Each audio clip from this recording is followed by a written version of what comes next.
ఒక బురద జల్లే కార్యక్రమాల్లో మరొక కార్యక్రమాన్ని చేపట్టబోతా ఉన్నారు వైసీపీ నాయకులు. దాన్ని వెన్నుపోటు దినోత్సవంగా జూన్ 4ని వెన్నుపోటు దినోత్సవంగా ప్రకటించుకుని వారికి వాళ్లే ఈ యొక్క కార్యక్రమాన్ని చేపట్టాలి అని అనుకుంటున్నారు.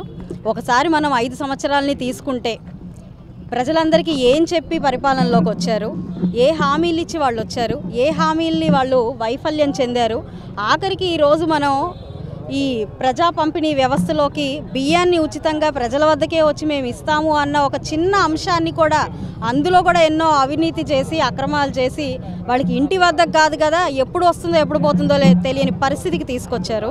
నవరత్నాల పేరుతో నవమోసాలు చేశారు. అదేవిధంగా రాష్ట్రాన్ని అన్ని వ్యవస్థల్ని కుదేలు చేయడం జరిగింది. అనేకమైన అప్పుల భారాన్ని రాష్ట్ర ప్రజల మీద మోపారు. కేవలం రోడ్లు వేసుకోవడానికే కొన్ని వందల కోట్లు ఖర్చు పెట్టే ఒక పరిస్థితికి తీసుకొచ్చారు. యువతని నిర్వీర్యం చేశారు. రాష్ట్రం మొత్తం కూడా గంజాయి పాలు చేశారు, డ్రగ్స్ పాలు చేశారు. ఇలా మహిళలకి రక్షణ లేకుండా చేశారు.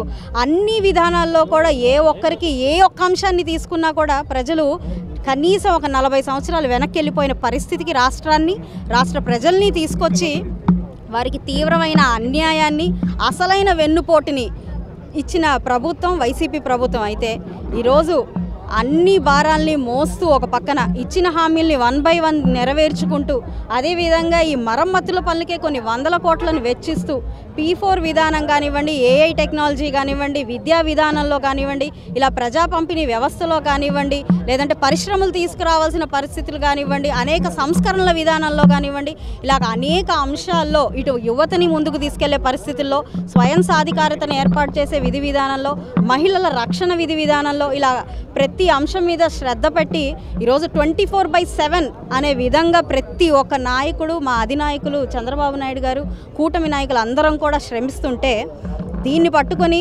వెన్నుపోటు ఇచ్చిన హామీలు నెరవేర్చలేదు అని చెప్పడం కేవలం హాస్యాస్పదం. ఒక బురద జల్లే ప్రయత్నం మాత్రమే.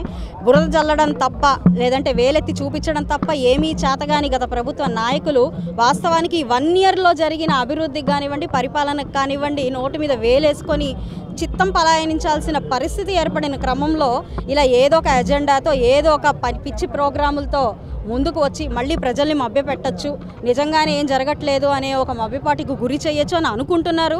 మీరు గుర్తుపెట్టుకోవాల్సిన విషయం ఏంటంటే ఇవన్నీ 5 సంవత్సరాలు గమనించి ఎన్నో బాధలు పడి ఈ అక్రమాలన్నిటికీ బాధితులైన వాళ్ళు మీకు ఇచ్చిన నిర్ణయం 11 సీట్లు. ఇలాంటి పనులు ఇంకా చేస్తూ కేవలం ప్రభుత్వం మీద బురద జల్లే ప్రయత్నం మాత్రమే చేస్తూ మిమ్మల్ని నమ్మి గెలిపించిన ప్రజల్ని గాలికి వదిలేస్తే మాత్రం రానున్న రోజుల్లో ఈ 11 సీట్లు కూడా మీకు మిగలవు. ఖచ్చితంగా మీరు కనీసం పోటీ చేయడానికి కూడా అర్హత లేని ఒక విధి విధానంలోకి మీరు వెళ్ళిపోతారు అని చెప్పి నేను హెచ్చరించడం జరుగుతుంది.